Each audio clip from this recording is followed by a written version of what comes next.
Kita berjumpa lagi di dalam kelas Bahasa dan Sastra Indonesia. Tentunya pada pembelajaran yang sebelumnya, saya telah memberikan penjelasan mengenai bagian-bagian yang akan kita jalani bersama-sama di dalam sepanjang semester ini dalam konteks membahas mengenai bagaimana bahasa akan kita pakai di dalam berteologi. Secara khusus, bagaimana bahasa Indonesia kita jadikan sebagai sebuah kekayaan, sebagai suatu modal dasar bagi kita untuk berteologi di dalam konteks Indonesia. Nah, sebelum kita lebih jauh membahas mengenai bagian inti tersebut, kita akan mengawali pertemuan kita saat ini dengan membicarakan mengenai asal-usul bahasa. Pernahkah terpikir di dalam benak kita, dari mana bahasa itu berasal? Tentunya sebagai bagian dari pembelajar Alkitab, kita semuanya tahu kisah di dalam kitab Kejadian dari peristiwa Menara Babel, bagaimana Tuhan mengacaukan bahasa manusia di sana, dan dari sanalah kemudian muncul pelbagai bahasa yang membuat manusia itu memiliki keragaman di dalam berbahasa. Tapi bagaimana dengan pendapat yang lain? Apakah ada saran-saran yang lain mengenai asal-usul bahasa? Hal itu akan kita pelajari pada bagian-bagian selanjutnya dari penjelasan saya di hari ini. Namun demikian, mari kita terlebih dahulu memulai dengan membayangkan sesuatu. Saya ingin mengajak saudara-saudara sekalian untuk membayangkan suatu kondisi tertentu. Kondisi seperti apakah itu? Nah, ini dia. Coba kita membayangkan apa yang terjadi dengan dunia ini jika tidak ada bahasa. Pernahkah kita memikirkan suatu dunia tanpa bahasa? Apa yang terjadi dengan kita manusia jika kita berada di tengah-tengah dunia yang tanpa bahasa? Bagaimana cara manusia berelasi dengan satu dengan yang lain? Apakah kita akan tetap mampu untuk membangun peradaban di dalamnya? Apakah teknologi akan berkembang seperti sepesat sekarang ini? Atau seperti apa wajah kemanusiaan kita jika tanpa ada bahasa? Untuk itu, saya ingin mengajak kita semua untuk menyimak tayangan yang saya sudah siapkan berikut ini.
Bagaimana? Apa yang ada dalam pikiran kita melihat tayangan tadi. Dua orang saling menceritakan dua subjek yang berbeda dengan pengertian yang berbeda yang ternyata itu mengganggu komunikasi. Memang mereka bisa menyampaikan sesuatu ide, gagasan dengan menggunakan yang disebut dengan bahasa nonverbal. Tetapi bayangkan jika kita kemudian berada dalam relasi yang lebih kompleks, namun kita sama-sama tidak memiliki bahasa di dalamnya. Tidak ada sesuatu lambang bunyi, lambang bahasa yang bisa kita gunakan untuk berkomunikasi satu dengan yang lain. Apakah bisa terpikirkan dunia tanpa bahasa? Mari silakan kita bisa berpendapat. Bagaimana rasanya berada di tengah-tengah dunia yang tanpa bahasa tersebut? Tentunya tidak akan mudah bagi kita sebagai manusia untuk membangun peradaban, membangun teknologi, membangun sistem tanpa ada bahasa di dalamnya. Bahkan agama mungkin akan menjadi sesuatu yang kompleks, yang sulit ketika bahasa tidak hadir di dalamnya. Jadi dengan demikian kita memahami sekarang bahwa bahasa adalah bagian dari anugerah Allah bagi kemanusiaan. Bahasa adalah anugerah Tuhan bagi peradaban. Dan di dalam banyak hal, Allah memberkati manusia dengan kemampuan bahasa. Karena di dalam bahasa, kita mampu untuk memperlihatkan kesejatian dari kemanusiaan kita, keotentikan dari kita sebagai manusia, dan bagaimana kita manusia menjadi berbeda dengan ciptaan yang lain oleh karena bahasa yang kita miliki di sana. Dan melalui bahasa, peradaban kita mengalami percepatan. Melalui bahasa, teknologi kita berkembang dengan sedemikian pesat. Walaupun kita juga tahu bahwa pada sisi yang lain, sisi buruk daripada akibat konsekuensi dari dosa yang ada dalam realitas kehidupan manusia, bahasa juga menjadi cara orang untuk menipu orang lain, untuk menjatuhkan orang lain, untuk menghakimi orang lain, dan hal-hal buruk lainnya. Mari kita lanjutkan pembahasan kita. Kita tiba pada bagian di mana silakan saudara-saudara semuanya memberikan pendapat. Apa pengertian bahasa? Sebelum kita lebih jauh melihat apa itu bahasa, karakteristik, fungsi, dan asal-usul dari bahasa, saya ingin mengajak saudara-saudara semua berpartisipasi di dalam pembelajaran ini dengan cara klik bagian link yang saya berikan ini, atau copy paste pada browser yang sudah ada di masing-masing gadget yang digunakan, atau dengan cara scan pada barcode di sisi kanan yang telah tersedia, dan berikan pendapat. Apa pengertian bahasa yang secara spesifik muncul di dalam pengertian dan pemahaman saudara-saudara sekalian? Mari saya berikan waktu beberapa detik ke depan untuk mengisi link ini dan memberikan pendapat. Apa pengertian dari bahasa itu? Mari silakan.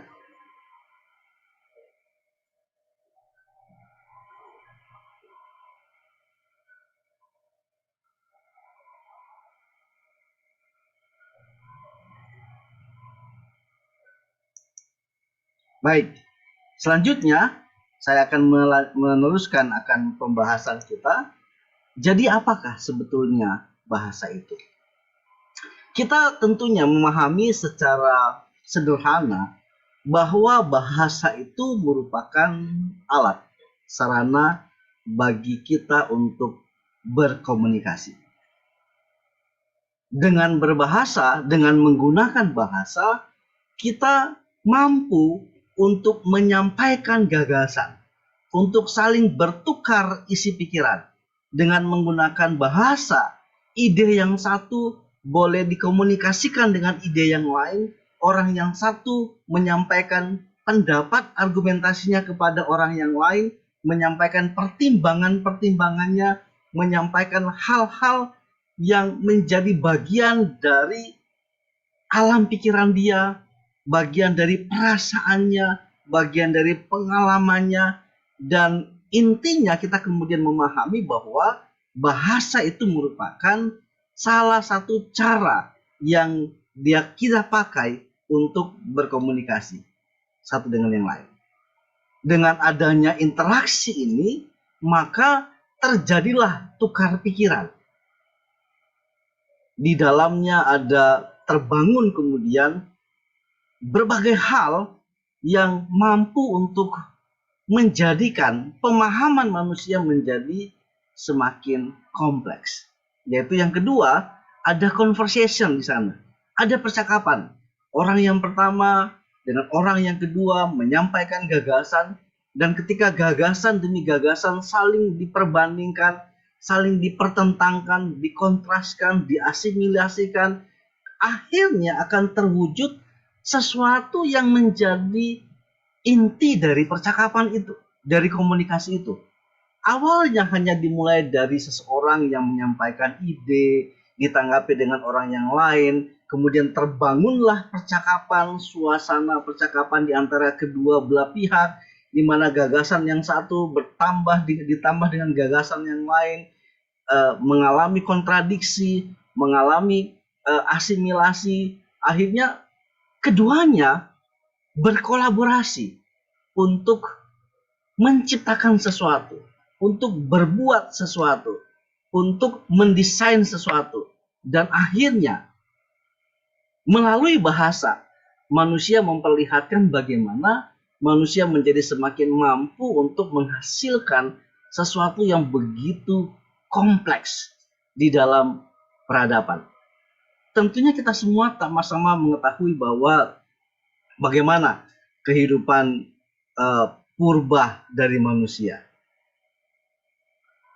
Manusia hanya mampu untuk hidup di dalam komunitas kelompoknya yang kecil.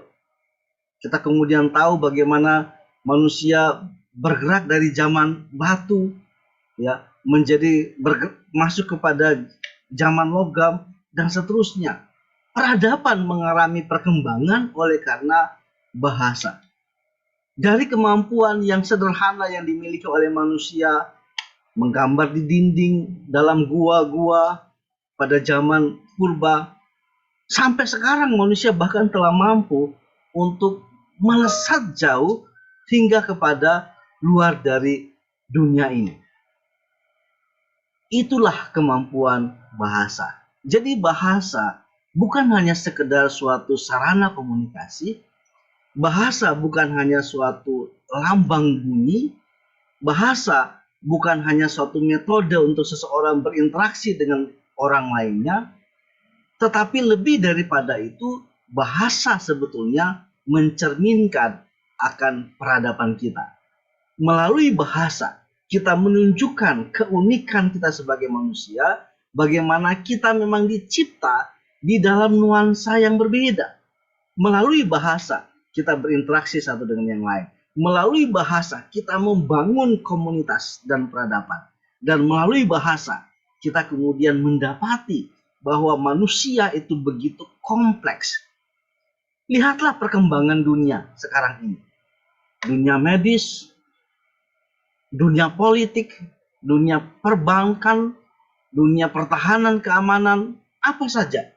Semua hal-hal yang kita boleh sajikan sebagai keunggulan dari manusia, semuanya bermula dari bahasa. Bahkan kalau kita mau lihat secara lebih sederhana, diri kita saja. Sekarang masing-masing kita sudah memiliki kemampuan berbahasa yang begitu kompleks.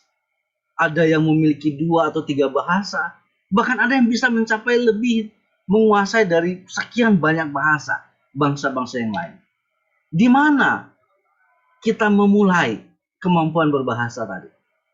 Secara sederhana, dari seorang bayi yang meniru apa yang dia dengar, lambang bunyi yang dia dengar dari ibunya pertama kali.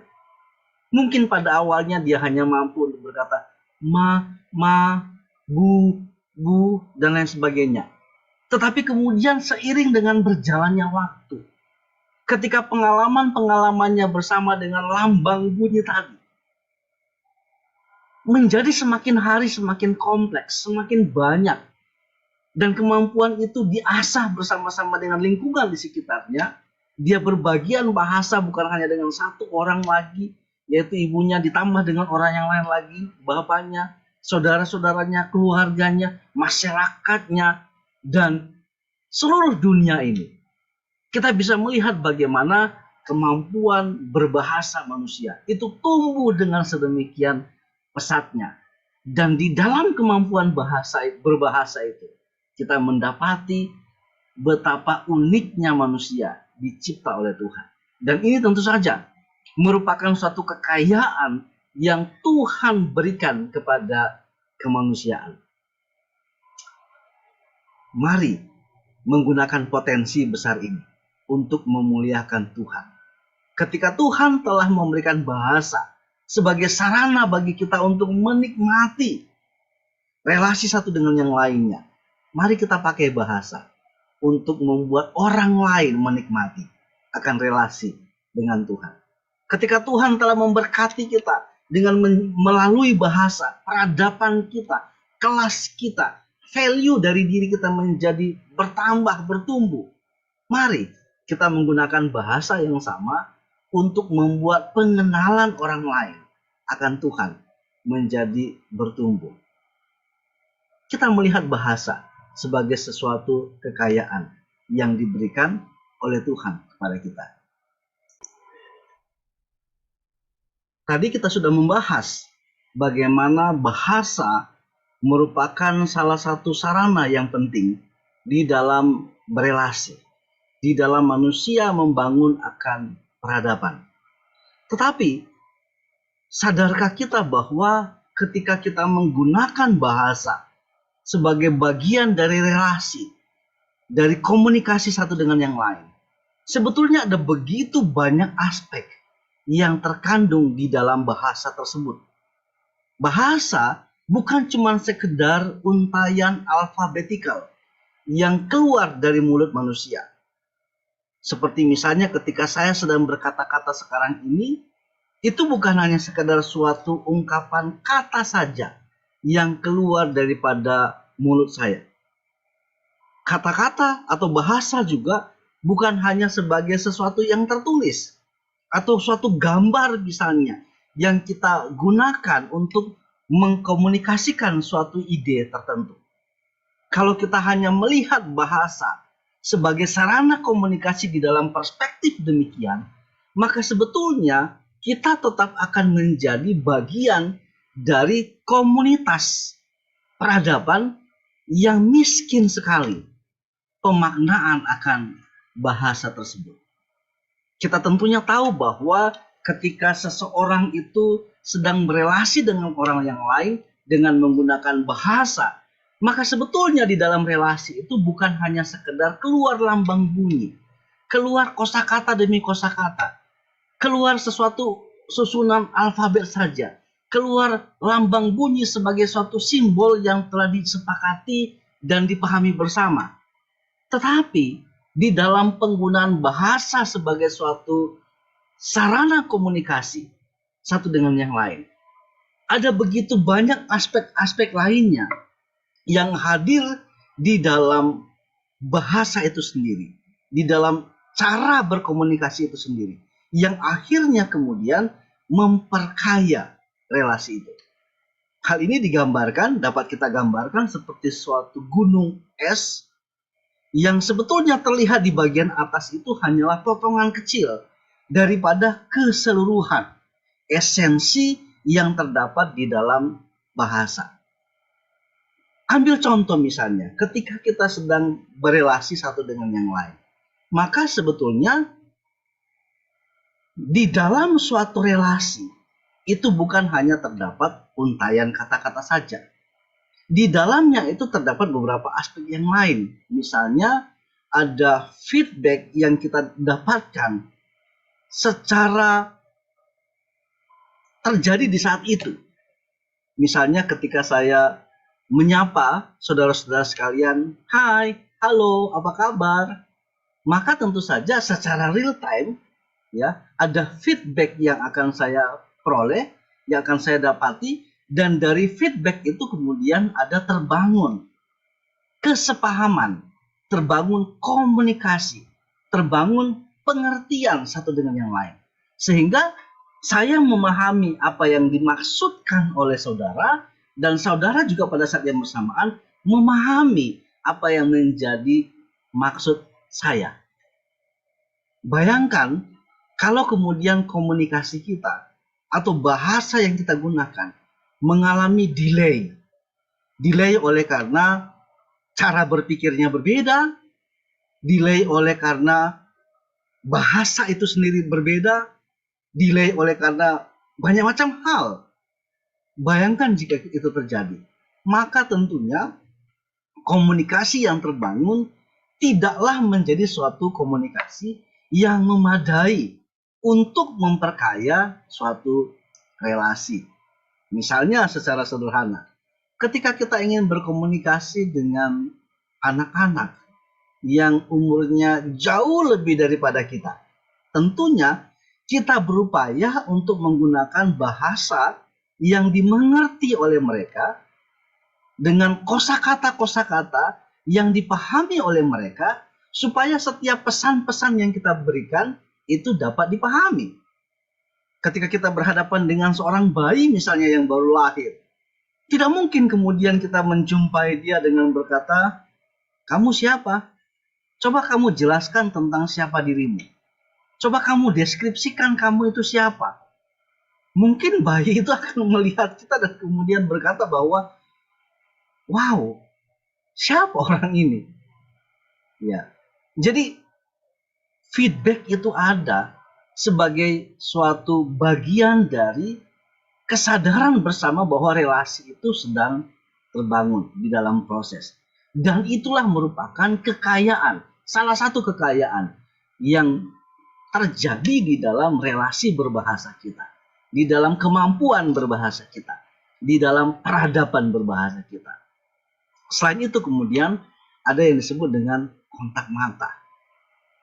Nah, saudara-saudara yang dikasihi, ketika kita saling berbicara satu dengan yang lain, maka tentunya kita menginginkan agar dalam suasana komunikasi itu bukan hanya sekedar kata yang menyampaikan pesan, tetapi ada suatu unsur-unsur lain yang melibatkan keintiman di sana, melibatkan kehangatan, melibatkan perhatian, melibatkan kasih sayang barangkali di dalamnya, melibatkan emosi dan keseluruhan karakter diri kita sebagai manusia.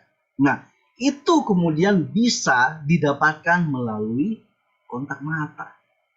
Ketika kita sedang menggunakan bahasa sebagai sarana komunikasi dengan orang lain, mata sebetulnya memperlihatkan kepada kita sesuatu yang tersembunyi di dalam, yang kadang-kadang itu tidak bisa terwakilkan dengan lambang bunyi, dengan kosakata yang disampaikan. Dari mata kita bisa melihat apakah seseorang ini antusias atau tidak berbicara dengan kita. Dari kontak mata kita kemudian tahu bahwa siapa kita menurut orang itu. Dari kontak mata kita bisa membangun suatu persepsi bahwa apakah pembicaraan ini, percakapan ini merupakan sesuatu yang penting sebetulnya bagi orang tersebut. Jadi kontak mata memperluas pemahaman kita mengenai apa yang disampaikan. Kontak mata membuat kita memiliki suasana batin terhadap apa yang sedang dikomunikasikan. Dan sebetulnya kontak mata memperkaya relasi kita sebagai manusia. Tentu kita sedang berbicara dengan kita sebagai orang-orang yang diberikan anugerah Tuhan kemampuan untuk melihat, mata yang sehat untuk melihat. tentunya bagi teman-teman kita yang lain yang sejak lahir barangkali atau karena penyakit tertentu, oleh karena kecelakaan tertentu mengalami kehilangan penglihatan, ya tentunya hal semacam ini menjadi berbeda perspektifnya. Tetapi kita tetap menyadari bahwa bahasa itu sendiri tidak bisa berdiri sendiri. Ada aspek-aspek yang lain yang menyertai bahasa itu, yang memperkaya akan bahasa itu.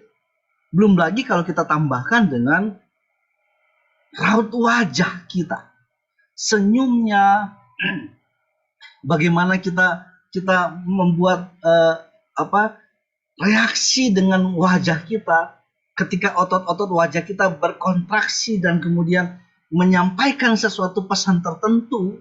Orang bisa melihat akan antusiasme kita, akan melihat semangat kita, atau pada sisi sebaliknya mereka mungkin bisa melihat bagaimana kita tidak tertarik dengan isi pembicaraan. Jadi hal-hal ini menolong suatu komunikasi itu menjadi semakin lebih terpahami. Mungkin ada beberapa orang-orang tertentu yang wajahnya dalam pengertian kita quote unquote lempeng-lempeng saja, begitu. Ketika dia senang, ketika dia sedih, ya ekspresinya sama. Seperti itu. Mungkin butuh latihan khusus bagi teman-teman yang memiliki kendala yang seperti ini. Tetapi pada intinya kita semua sepakat. Kita semua sama-sama memahami bahwa Allah memang memperlengkapi kita suatu kemampuan yang begitu unik di dalam menyampaikan pesan, kata-kata, makna tertentu kepada orang lain di dalam konteks relasi kita yang keseluruhannya itu melibatkan semua nilai otentik diri kita sebagai manusia. Belum lagi kalau kita melihat, kita tambahkan dengan paralinguistik misalnya. Apa itu paralinguistik? Paralinguistik itu berbicara tentang misalnya tentang intonasi yang kita pakai, penekanan demi penekanan yang kita gunakan, nada turun naik, rendah dan tinggi yang kita pakai. Hal-hal semacam itu disebut sebagai paralinguistik. Ya, dia bukan linguistik itu sendiri, dia bukan bahasa itu sendiri, tetapi kehadiran daripada paralinguistik ini menolong menciptakan, membangun suatu keindahan di dalam berbahasa. Coba bayangkan kalau misalnya tidak ada paralinguistik itu, maka yang terjadi adalah kita mungkin akan berelasi satu dengan yang lain secara datar-datar saja, tanpa ada nada di dalamnya, tanpa ada intonasi di dalamnya. Dan tentu saja hal ini begitu tidak mengenakan ketika kita mendengarkan sesuatu yang dalam bahasa yang sederhana tadi lempeng-lempeng saja.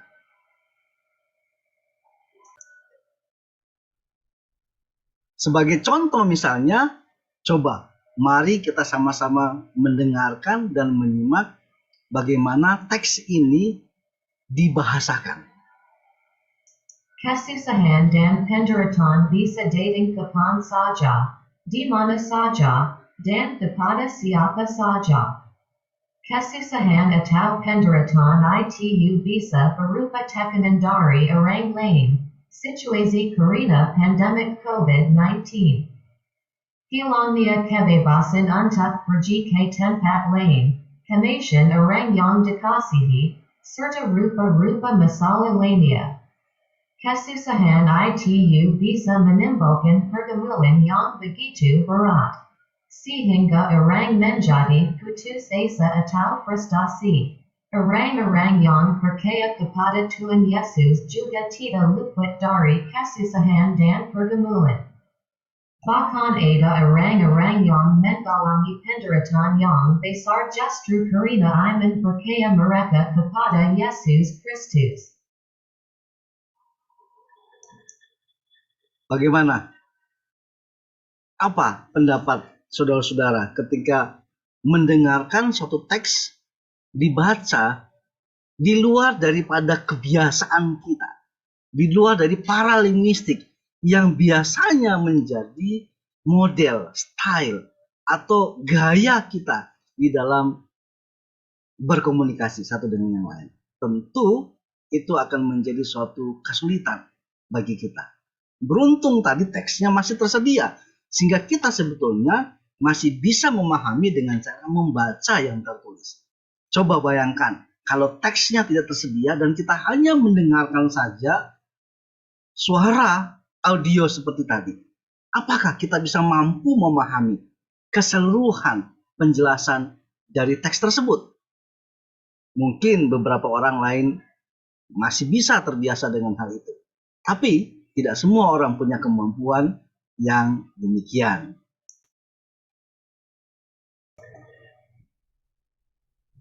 Kita sudah melihat bagaimana aspek paralinguistik itu sangat memberi pengaruh yang dalam di dalam suatu relasi komunikasi, di dalam suatu pola atau peradaban berbahasa manusia. Tetapi tidak hanya berhenti di situ saja, masih terdapat beberapa aspek lainnya yang perlu untuk kita pertimbangkan, perlu untuk kita perhatikan, terutama di dalam konteks kita berkomunikasi dengan orang lain, berbahasa dengan orang lain, menyampaikan sesuatu gagasan, sesuatu pendapat, argumentasi secara verbal dengan orang lain. Ternyata di dalam kita menggunakan ungkapan, kata-kata, untayan kata-kata yang verbal tadi, ada aspek-aspek yang non-verbal yang juga memberi pengaruh terhadap tersampaikannya sesuatu pesan-pesan tertentu. Yang berikutnya adalah gestur. Tentunya kadang-kadang ketika kita sedang bercakap-cakap dengan orang lain, tanpa kita secara otonom, kita mampu untuk memahami setiap gerak tubuh, gestur daripada orang lain. Misalnya dari cara dia duduk ketika kita lagi ngobrol santai, kita jadi punya feel, kita jadi tahu sebetulnya orang ini sedang tertarik tidak untuk bercakap-cakap dengan kita. Ya, ketika kita lagi berbicara, ya, kemudian ada gestur tubuhnya, cara dia melipat tangan barangkali seperti ini. Ya, kita jadi punya pemahaman sebetulnya mungkin dia sedang tidak tertarik dengan apa yang kita obrolkan. Nah, hal-hal semacam itu juga memberi pengaruh kepada bagaimana pemahaman kita mengenai bahasa itu digunakan. Jadi ketika membangun relasi dengan orang lain dalam komunikasi, kita tidak hanya mempertimbangkan aspek kata-kata pilihan yang digunakan, ya. Tetapi aspek-aspek seperti tadi, gestur, juga memberi pengaruh di dalam menilai, ya, memahami dan memaknai suatu bentuk percakapan. Hal yang sederhana misalnya ketika kita lagi berbicara dengan orang lain, kemudian orang itu sebentar-sebentar melihat ke tangannya, ke jam tangannya begitu ya. Kita tentunya akan mendapati, memahami bahwa mungkin orang ini sedang terburu-buru sehingga kita tidak boleh terlalu lama untuk menahan dia di dalam percakapan ini. Atau jangan-jangan gestur tersebut sengaja diperlihatkan, ditunjukkan untuk menjelaskan kepada kita bahwa dia sebetulnya sedang tidak nyaman dengan percakapan yang terbangun. Selain gestur kemudian ada body language di sini, bahasa tubuh, ya, gerakan-gerakan tubuh kita, ya, melipat tangan seperti tadi, ya, cara untuk memperlihatkan akan bagaimana tangan kita bergerak, ya, tubuh kita digerakkan, itu juga menjadi salah satu bagian dari yang menjadi penanda akan apakah komunikasi itu sedang terbangun dengan baik. Apakah pesan-pesan yang disampaikan melalui pilihan kata-kata tadi, pilihan diksi tadi, juga dipengaruhi oleh hal-hal semacam tersebut, ya, oleh bahasa tubuh kita. Nah, selanjutnya ada bagian yang disebut dengan haptics. Apakah sebetulnya haptics itu? Haptics ini adalah sesuatu yang lumayan baru di dalam dunia bahasa, ya. Karena haptik ini adalah suatu ilmu yang mengaplikasikan sensasi, sentuhan ke dalam interaksi manusia. Tentu saja dengan menggunakan komputer misalnya, handphone misalnya, dan berbagai jenis gawai yang lain.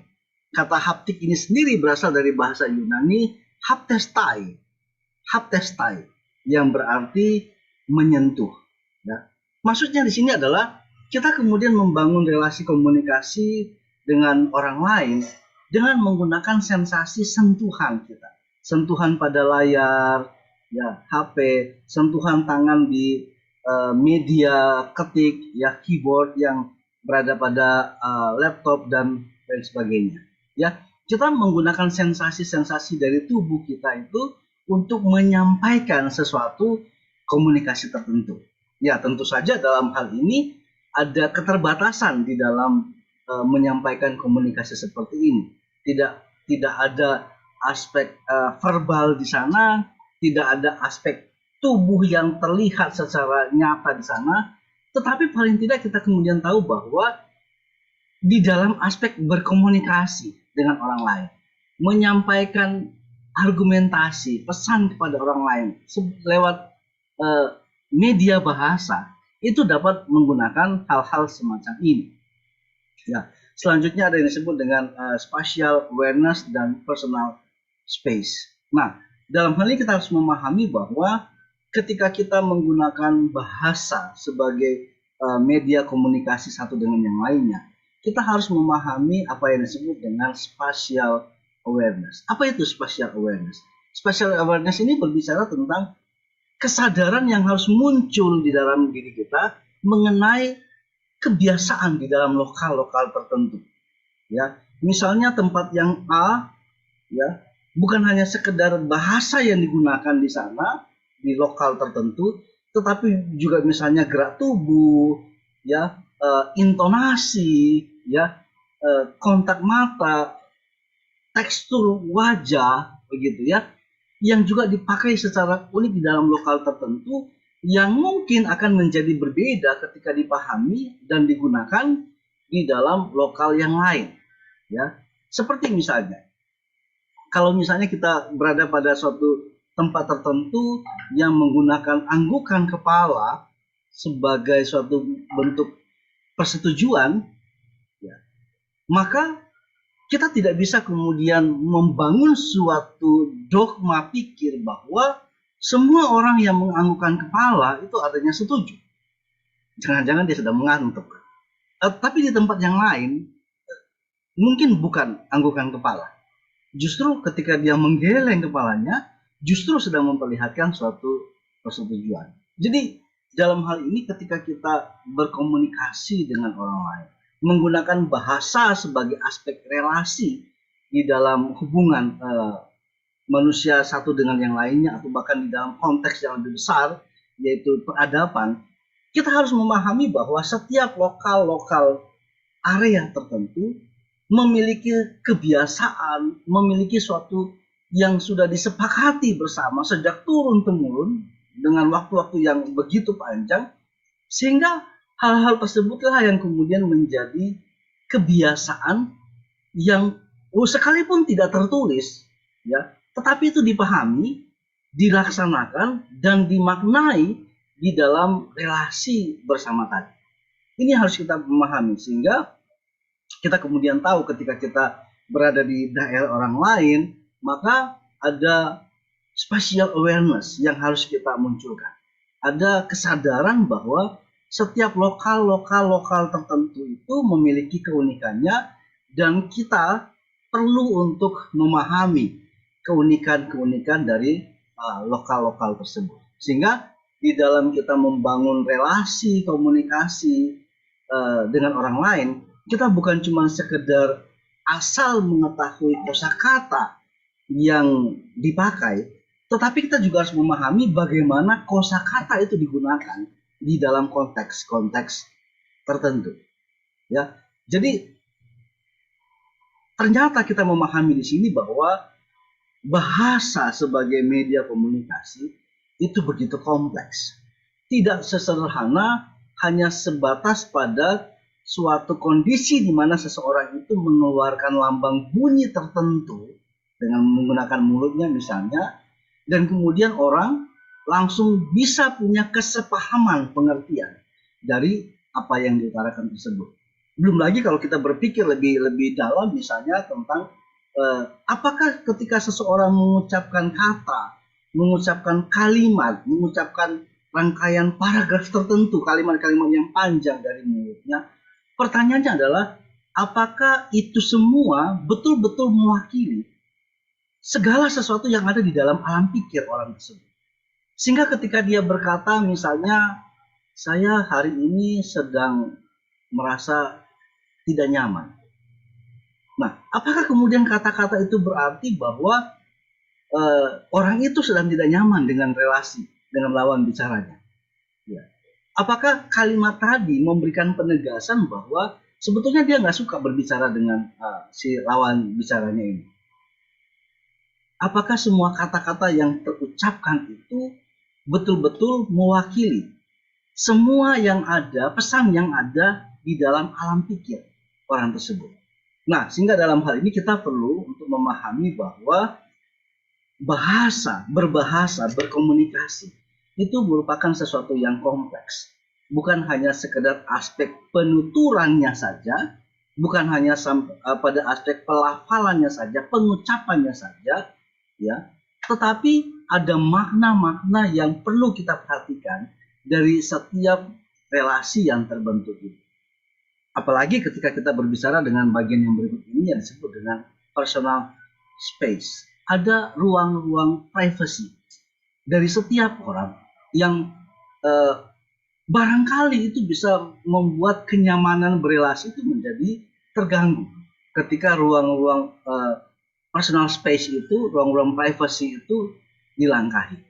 Sehingga dalam hal ini kita memahami bahwa berbahasa, berkomunikasi, berelasi sebetulnya adalah anugerah dari Tuhan yang telah Tuhan berikan kepada manusia sebagai suatu pengikat kita di dalam komunitas, untuk kita di sana juga membangun relasi, membangun percakapan, membangun keintiman, membangun peradaban. Tetapi sebetulnya lebih daripada itu, ada bagian-bagian di dalam aspek berbahasa, berkomunikasi, berelasi tadi yang perlu untuk kita terus-menerus cermati, yang perlu untuk kita terus-menerus gumuli, karena tidak mudah untuk sampai pada titik di mana kita memahami setiap hal yang dikeluarkan dari mulut sebagai media yang menghasilkan lambang-lambang bunyi tertentu, yang kemudian dirangkai menjadi sesuatu pesan tertentu, dan kemudian dipahami di dalam pengertian yang tertentu. Ternyata tidak sesimpel itu. Kita boleh memahami bahwa bahasa merupakan anugerah Allah bagi relasi manusia. Tetapi pada saat yang bersamaan, kita perlu untuk mewaspadai, kita perlu untuk benar-benar disiplin dalam penggunaan bahasa, bukan hanya karena sekarang kita berada di zaman di mana begitu banyak hoax yang dimunculkan, orang-orang yang tidak bertanggung jawab menggunakan bahasa-bahasa yang cenderung untuk destruktif, yang merusak. Tetapi kita harus memahami bahwa bahasa adalah aspek yang menjadi bagian yang tidak terelakkan dalam relasi satu dengan yang lain, yang di dalamnya menolong kita untuk memahami bahwa melalui bahasa yang hadir sebetulnya menjelaskan kepada kita betapa dinamisnya relasi. Dan jika relasi itu merupakan sesuatu yang sifatnya dinamis, maka tentu saja tidak bisa dipungkiri bahwa bahasa itu sendiri sifatnya dinamis. Bahasa tidak pernah statis. Bahasa tidak pernah mandek. Bahasa tidak pernah berhenti. Bahasa tidak pernah diam pada satu titik tertentu. Bahasa akan terus bergerak, terus mengalami perkembangan, terus mempertajam, mengasah, memperkaya, memperluas akan peradaban kita. Jadi, jika sedemikian uniknya bahasa itu, sedemikian berharga dan pentingnya bahasa itu, kenapa kita tidak mulai serius memikirkan bagaimana menjadikan bahasa Indonesia sebagai sarana anugerah Allah yang di dalamnya kita memperlihatkan keunikan daripada teologi kita. Jadi saya berharap setelah kita mengikuti kelas ini, kita kemudian bukan saja memiliki pemahaman mengenai apa itu bahasa, tetapi kita menjadi semakin terpacu untuk betul-betul memperhatikan bahasa Indonesia yang telah Tuhan anugerahkan kepada kita sebagai bahasa persatuan, dan menggunakan bahasa persatuan itu untuk mempertautkan orang lain di dalam rencana keselamatan kekal Allah melalui cara kita mendialogkan teologi.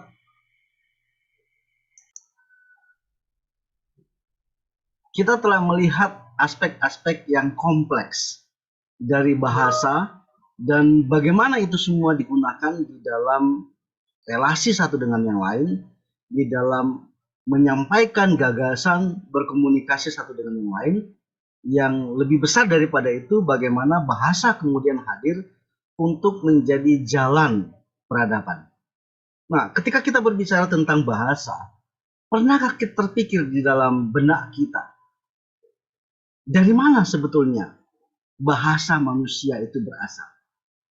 Apakah bahasa yang manusia yang kita gunakan sekarang ini memang sejak awalnya sudah seperti ini? Atau seperti apa bahasa di dalam sejarah perkembangannya? Dari mana sebetulnya asal-usul bahasa itu? Siapa penemu bahasa itu? Dan menarik untuk kita memikirkan, misalnya kita bisa mendapati ada keragaman di dalam bahasa itu. Dan di dalam keragaman itu ternyata ada bahasa-bahasa tertentu, kosakata-kosakata tertentu yang rupanya bukan hanya memiliki kemiripan bunyi dengan bahasa dari bangsa yang lain, tetapi bahkan memiliki arti yang sama. Ini menjadi sesuatu yang menarik karena mau menunjukkan kepada kita tentang aspek asal-usul bahasa itu. Ketika ada kemiripan, bukan hanya pada lambang bunyi, tetapi sampai kepada pengertiannya. Jangan-jangan memang bahasa itu berawal dari satu titik tertentu dan terus bergerak mengalami perkembangan hingga saat ini. Jadi, dari mana sebetulnya asal-usul bahasa itu? Nah, kali ini saya ingin mengajak kita untuk menyaksikan suatu tayangan singkat mengenai kemiripan antara beberapa bahasa di dunia ini dengan bahasa kita, bahasa Indonesia. Semoga melalui melihat tayangan ini, kita jadi mampu untuk terus berpikir kritis. Dari mana asal-usul bahasa itu berasal?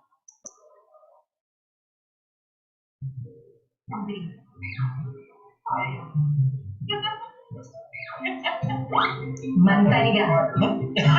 Sorry. Mentega. Hi, kumusta? I am Claire.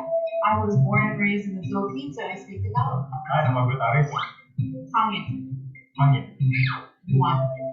Gula. Well, in Bisaya, it's gula. In where? In Bisaya, in the south of the Philippines, we do say gula. Oh, kambing. Kambing. Payong.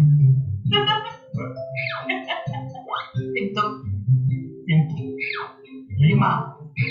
Baboy. Baboy. Baboy. Sandata. Senjata. Kuku. Kuko.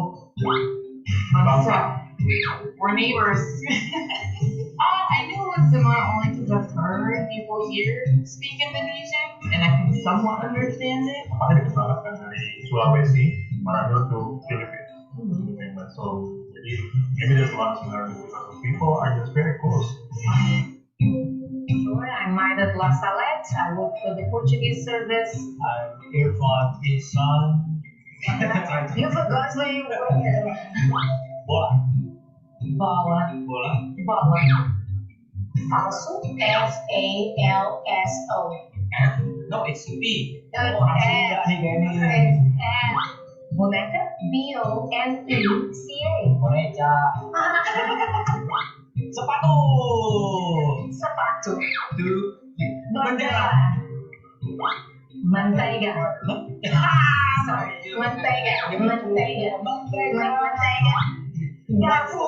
Some words were surpassed. Portuguese word everywhere. Yes, and they came to Indonesia. There was a lot of traveling by boat. They probably didn't have a lot to do in that country, so they had to explore. Obrigada. Hi, I'm Hussein. I'm from Djibouti, and it's one of our national languages. Hi, I'm Rina. I'm from Indonesia. Asli. Asli. Nafas atau nafas? Nafas. Which?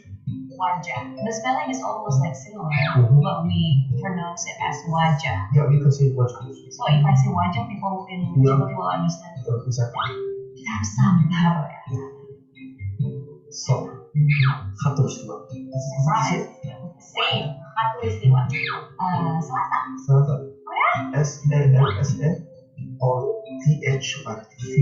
T-H-V-A-L-V-H-A. So, Selasa. Kursi. Kursi, you see. Same. Because the Quran is in Arab. Trade also, as you said. In Indonesia, majority are Muslim, so maybe that's where the languages cross, right? As my grandmother says, the words is for English. Hi, I'm Karina Jovic. I'm from Bangladesh. You can ask my name. Manush. Manusia. Oh, Sabun. Shaban. Tupi. Tepi. Utara. Utur. Oke. Bahasa. Bahasa. Bahasa. Bhasha. BHA. Kaca. Gosh. There's like a little bit of a nasally sound to it. Monte. What? Monte? Monte. It's so similar, and I feel like if I were to speak to someone, I can pick up on a few words. I know with Hindi, Urdu, there's few similar, but I do not know it's that similar. Do you know why is it similar? You have guess? Is it influence with trading? Yeah, that's what it is. Yes, it's Indonesia. Yeah. To Bengali. Oh yes, yes, we should. I'm Heidi Adams Fitzpatrick. I am from Cape Town, South Africa, and our speak of the crops, or as we call it, kitchen touch. We start with the crops. Emma. Undo. Undo. It's there and you become clear. Mortal. Mortal? I have to use the W more of a real sound. There are more. Common. Using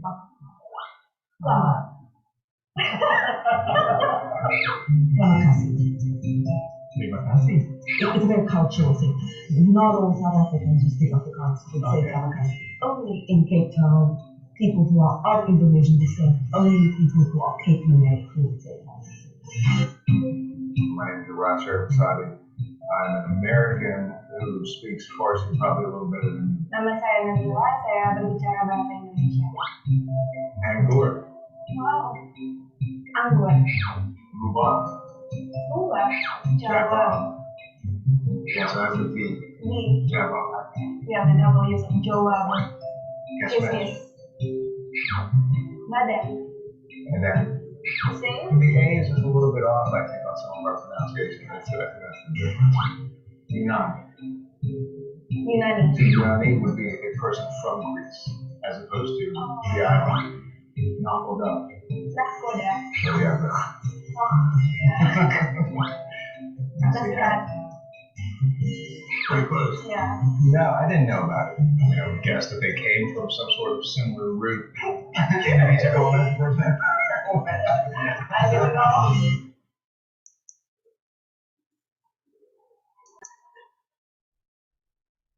Wow, menarik sekali.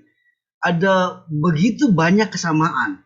Bukan hanya dengan negara-negara yang atau bangsa-bangsa yang kita terkoneksi secara reguler, misalnya dengan Filipina karena secara geografi berdekatan dengan Arab misalnya oleh karena ada jalur perdagangan dan jalur religiusitas di sana, tetapi dengan Afrika, dengan Bengali, bagaimana menakjubkannya bahasa itu, sehingga bukan hanya lambang pengucapannya yang sama, tetapi juga bahkan sampai kepada meaningnya, pengertiannya pun sama. Ini sesuatu hal yang begitu menakjubkan. Saya ingin mengajak kita untuk mengapresiasi akan hal ini dan menuliskan pada Google Docs yang akan saya berikan, tuliskan di sana alasan-alasan atau pendapat mengapa dimungkinkan terjadi kesamaan-kesamaan tersebut. Mari silakan gunakan link Google Docs ya yang saya akan berikan ya, dan kemudian tuliskan pendapat. Kenapa bisa terdapat kesamaan-kesamaan seperti itu? Berikan argumentasi. Apapun yang terlintas dalam pikiran Bapak, Ibu, Saudara, silakan tuangkan itu di dalam 1-2 kalimat argumentasi ya, yang menjelaskan kenapa kemudian bisa terjadi kesamaan-kesamaan seperti itu. Oke, saya tunggu untuk itu dituliskan di bagian Google Docs. Saya akan berikan waktu mungkin sekitar 1-2 menit ini ya, untuk kita melihat argumentasinya di sana. Mari silakan.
Pada bagian berikut ini saya akan memberikan penjelasan sekilas mengenai teori asal-usul bahasa.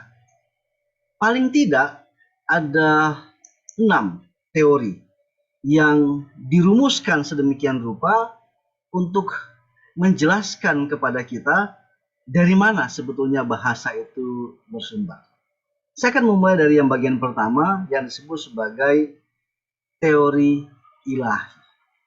Tentunya sebagai mahasiswa-mahasiswa teologi, kita memahami bahwa Alkitab memberikan pembuktian yang begitu terang benderang kepada kita. Dari mana Allah memberikan bahasa? Dari mana bahasa itu sebetulnya berasal? Kita mengetahui bersama bahwa sebetulnya kata firman ya yang dipakai di dalam Alkitab, yang dalam bahasa Yunani kemudian disebut sebagai logos, dalam bahasa Ibrani disebut sebagai dafar, itu menjelaskan kepada kita sebagai sesuatu kuasa yang dinamis yang keluar dari dalam diri Allah. Sesuatu yang berasal dari dalam diri Allah. Sehingga ketika mula pertama Alkitab memberikan penjelasan kepada kita, berfirmanlah Allah, jadilah terang, maka terang itu jadi. Nah, memang tidak secara jelas terlihat di sana bahwa bahasa itu berasal dari Tuhan di dalam kesempatan tersebut. Tetapi ketika kita meyakini bahwa apa yang dicatatkan di dalam Alkitab kita, ya, di dalam Kejadian pasal yang kedua, ayat yang ke-19, Kejadian pasal 2 ayat yang ke-19 yang berbunyi demikian, lalu Tuhan Allah membentuk dari tanah segala binatang hutan dan segala burung di udara.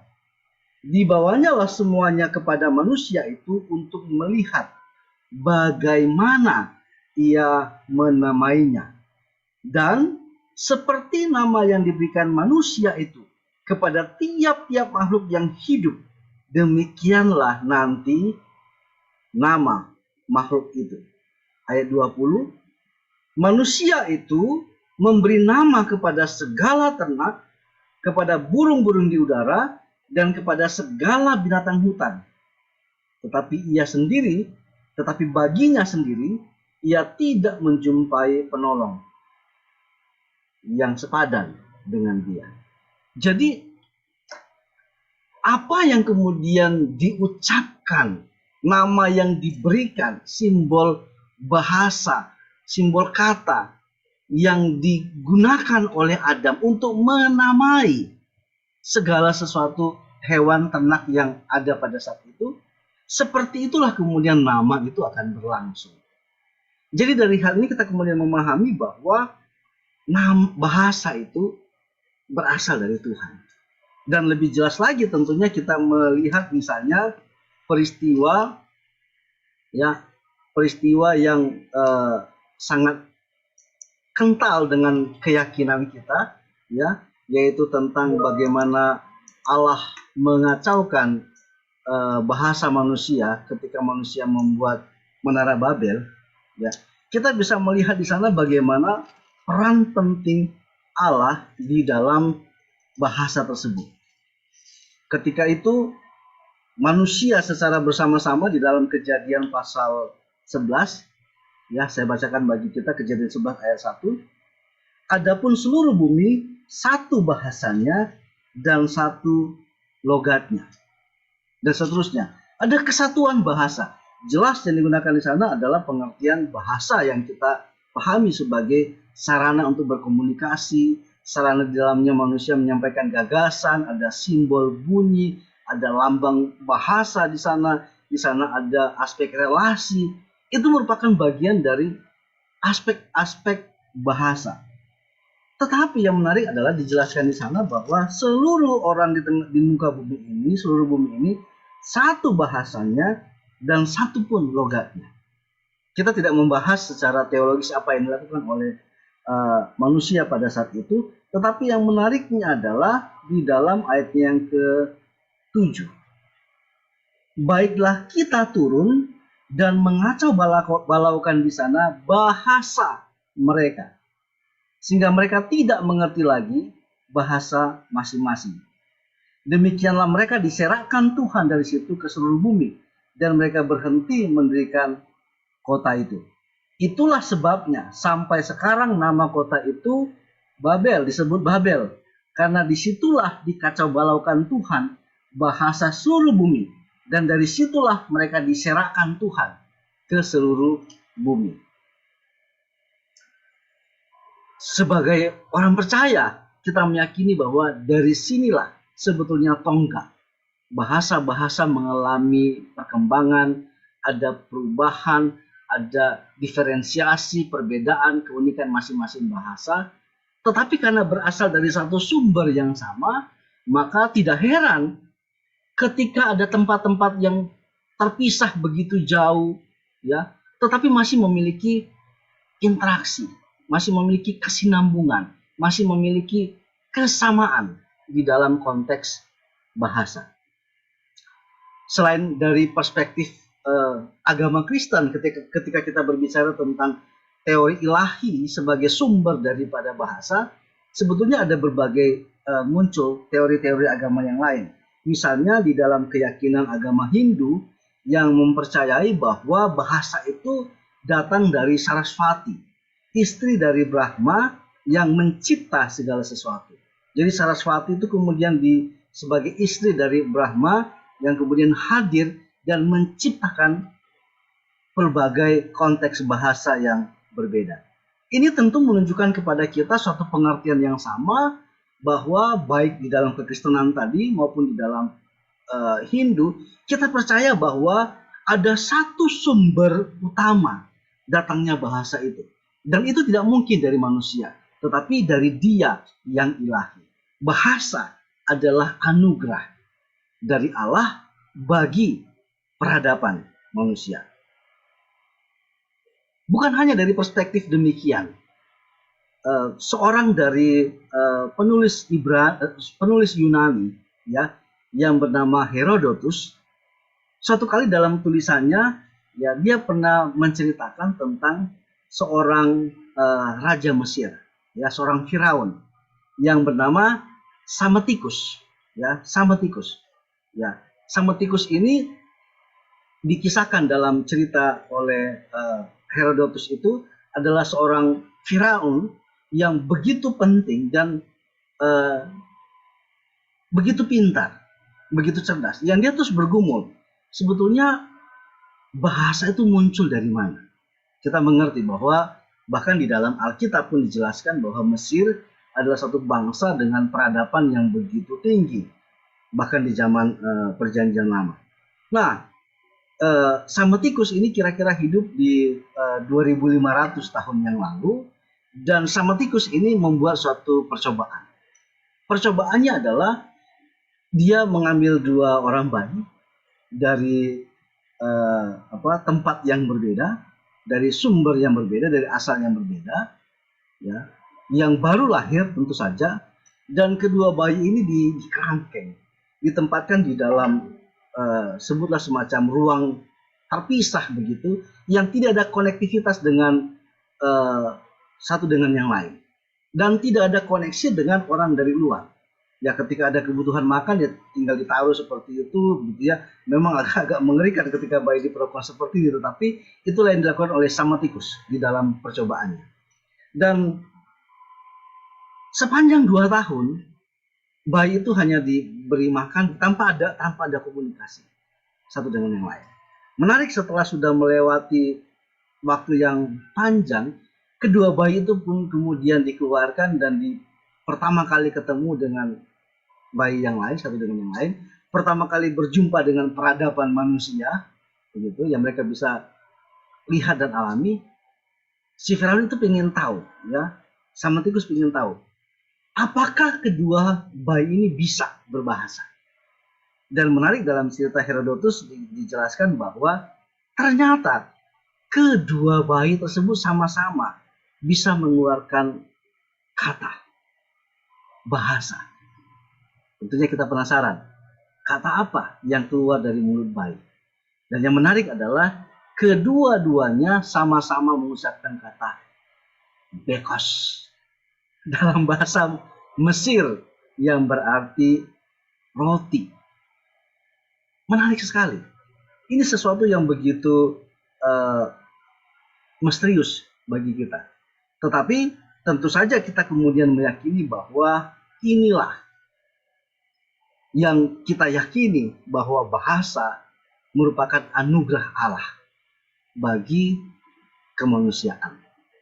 Selain teori ilahi, saudara-saudara, ada teori yang lain lagi mengenai asal-usul bahasa, yaitu yang disebut dengan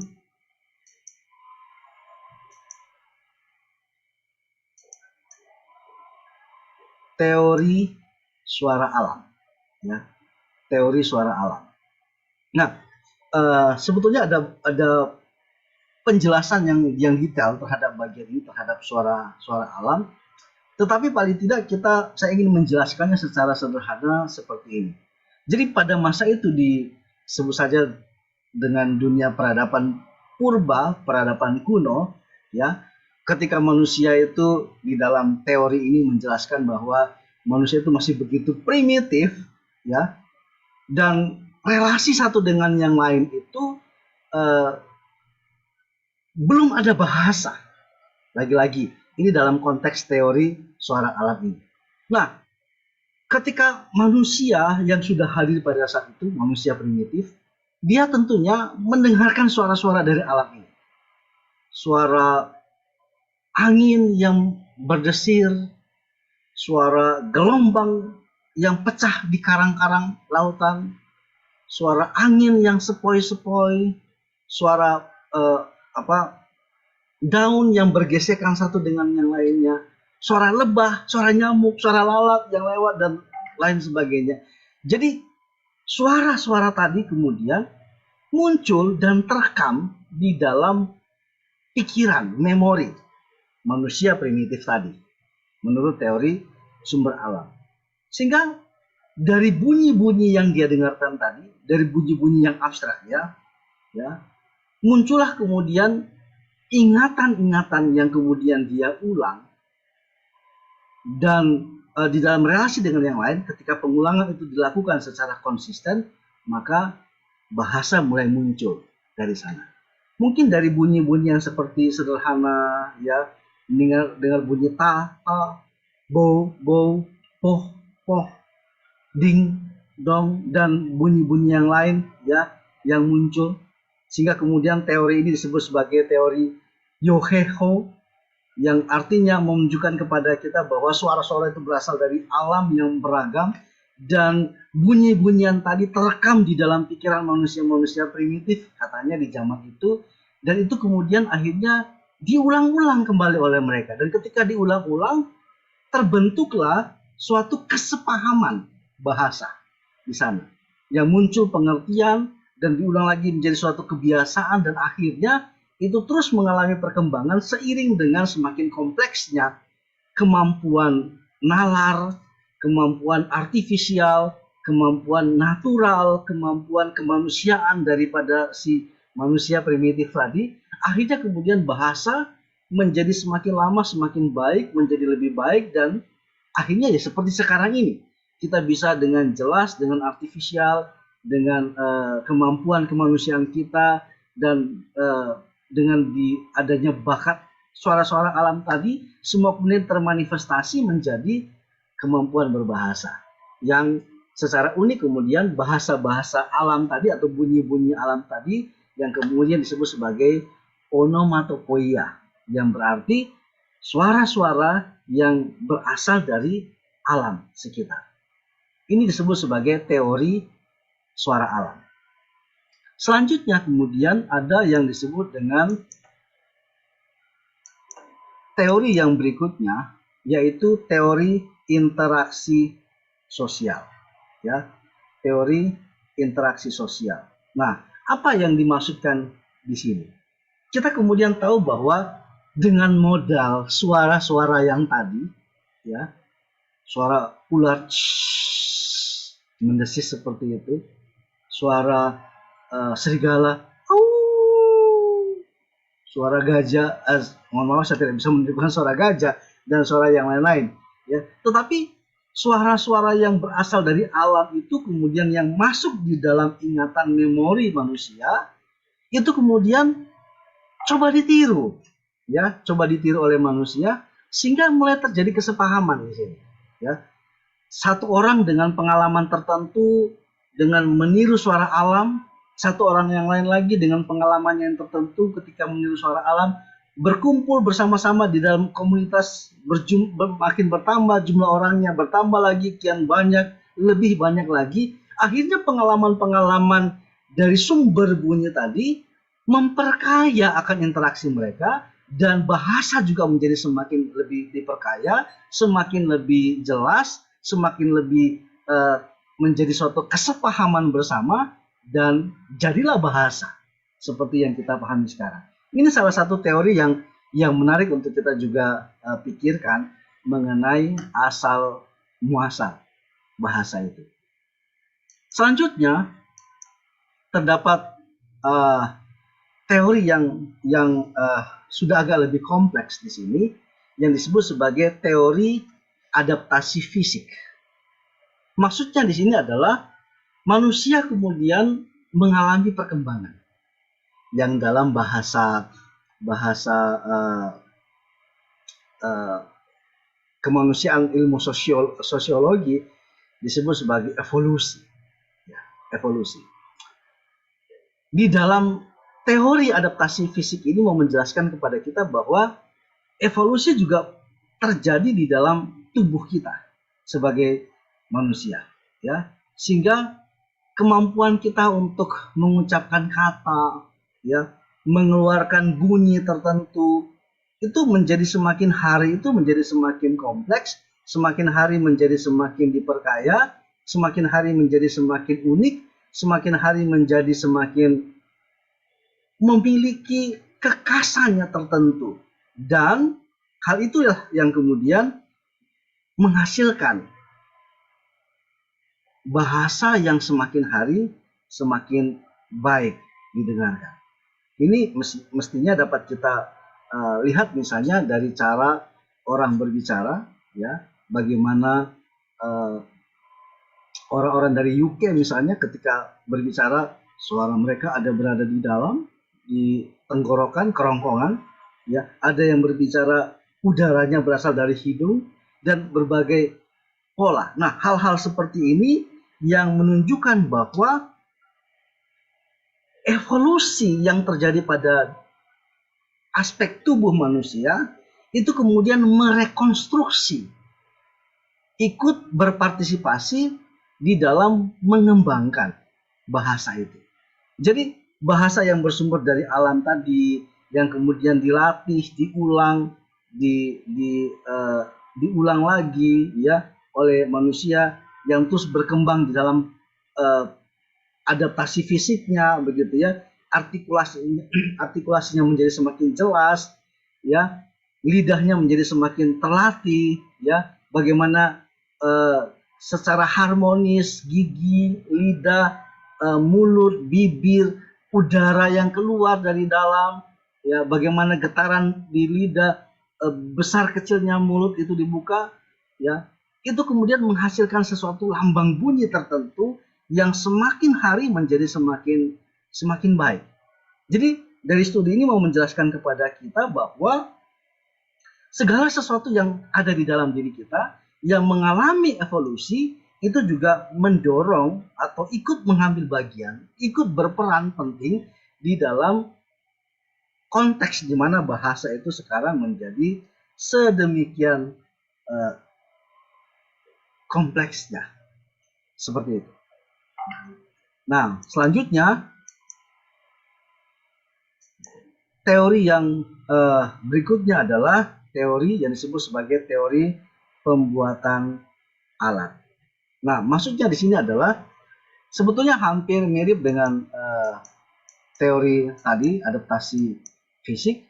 Sebetulnya mau menjelaskan kepada kita seiring dengan perkembangan peradaban manusia yang tadinya menggunakan alat-alat sederhana, ya, dari apa yang dia temukan di sekitar, batu seperti itu, ya, kemudian akhirnya dibuat jadi kapak, lebih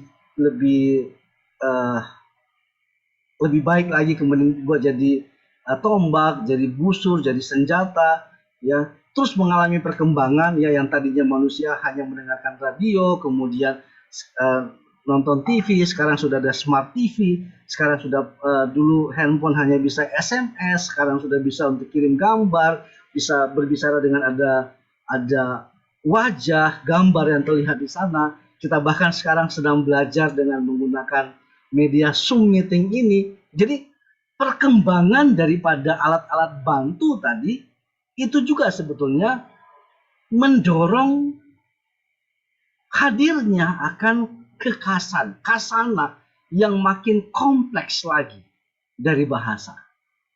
Jadi dengan demikian kita bisa melihat di sini bahwa sebetulnya teori-teori ini mau menjelaskan kepada kita bahwa ada satu sumber utama dari bahasa itu. Ada kelompok yang menyatakan bahwa sumbernya itu berasal daripada Allah, Ada kelompok yang lain yang menjelaskan bahwa sumbernya dari alam ini.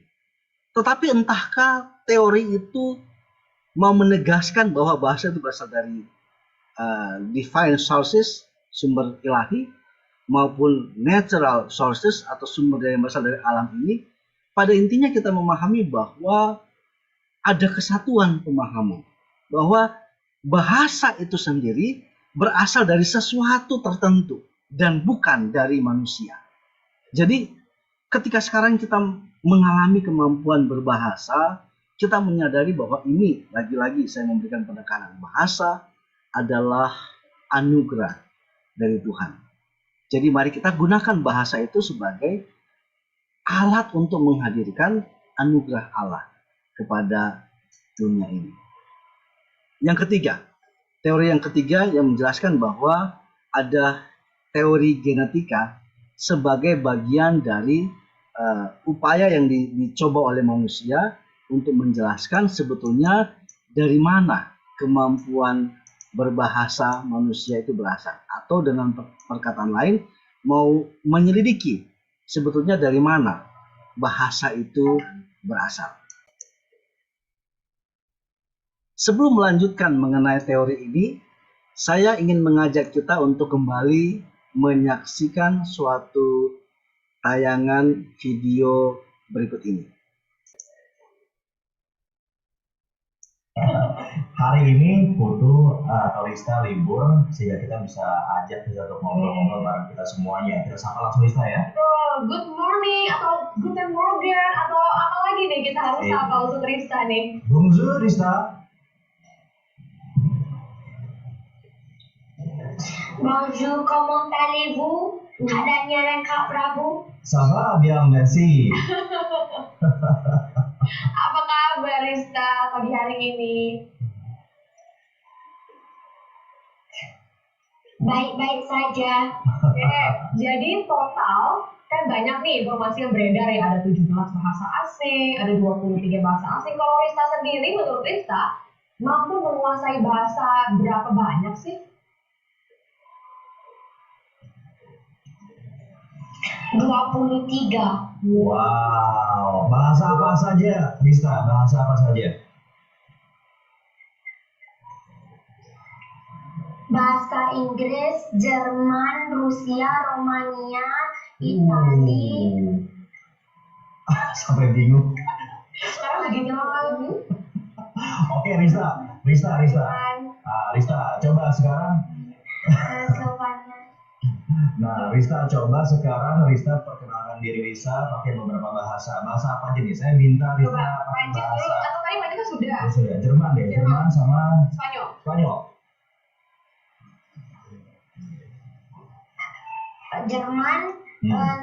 Jerman sama Prancis. Boleh.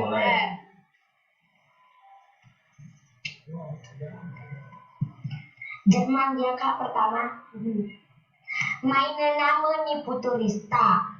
Ich wurde geboren 9 Oktober 2006 und besati do. Oke, satu lagi. Yang Prancis tadi mana? Bahasa Prancis. Bonjour, comment allez-vous? Je m'appelle Putu Rista. Je suis à 9 Oktober 2006 à Besaki Village. Wow, aksennya juga bagus ya. Iya, jadi betul ya. Risa ini kan belajarnya otodidak, melihat para wisatawan yang datang, gitu ya Risa ya? Iya. Lalu gimana prosesnya kan? Kita juga kadang-kadang untuk belajar bahasa asing dengan melihat saja agak sulit ya Prab ya. Bagaimana untuk bisa tahu itu artinya ini dan bisa digunakan untuk bercakap-cakap dengan wisatawan asing di sana? Bisa kalau banyaknya wisatawan datang ke Besaki kan, tamu Jerman, tamu Prancis, tamu Spanyol. Terus tamu dari mana lagi tuh? Thailand gitu ya. Ada bahasa asing apa nih yang Rista ingin belajar karena sekarang belum bisa dikuasai oleh Rista? Ada tidak kira-kira? Saya mau belajar bahasa India. Karena belum pernah ada ya, Iya, mungkin iya. wisatawan asing di sana yang datang. Belum.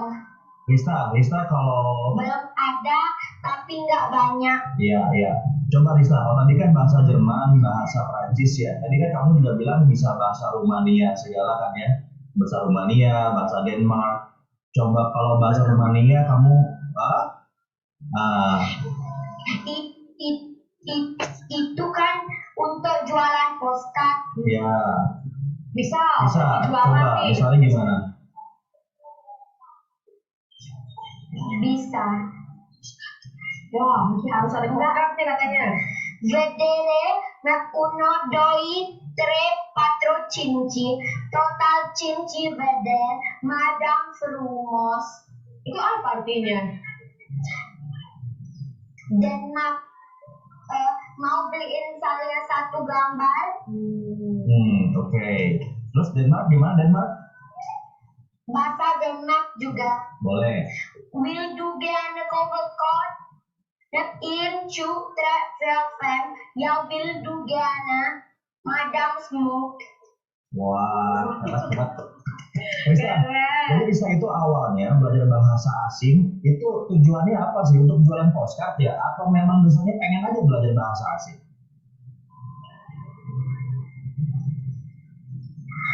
Untuk kan saya itu belajar bahasa asing untuk jualan, juga untuk komunikasi sedikit-sedikit sama tamunya. Jadi hasilnya lebih laku sebelum belajar bahasa asing atau sekarang meningkat nih penjualannya setelah bahasa asingnya banyak?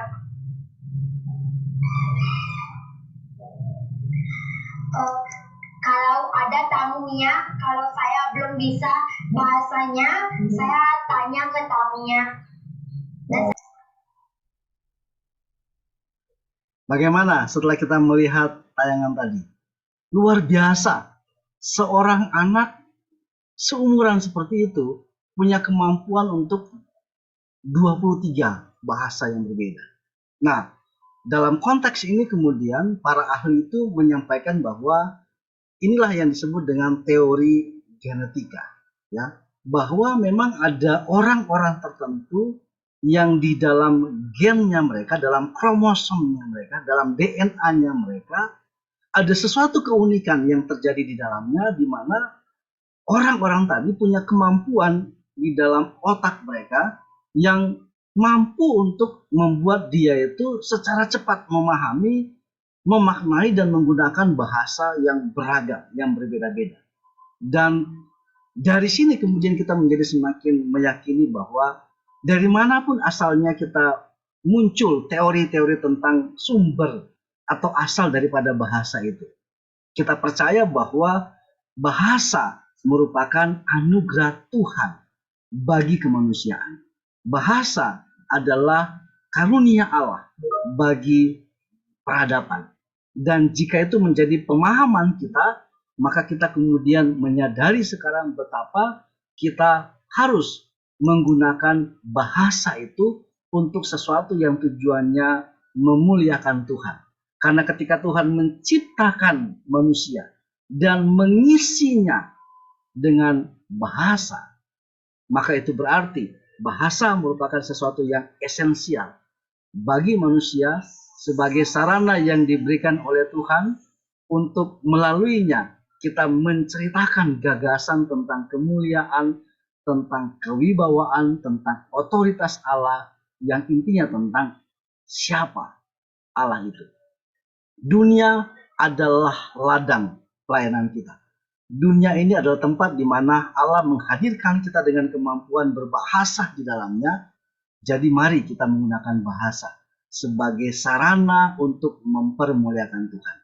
Karena inilah tujuan Tuhan dalam menciptakan kita manusia, menebus kita, menjadikan kita sebagai satu komunitas gereja, dan menghadirkan kita di tengah-tengah dunia. Sekali lagi, bahasa adalah anugerah Tuhan bagi kemanusiaan.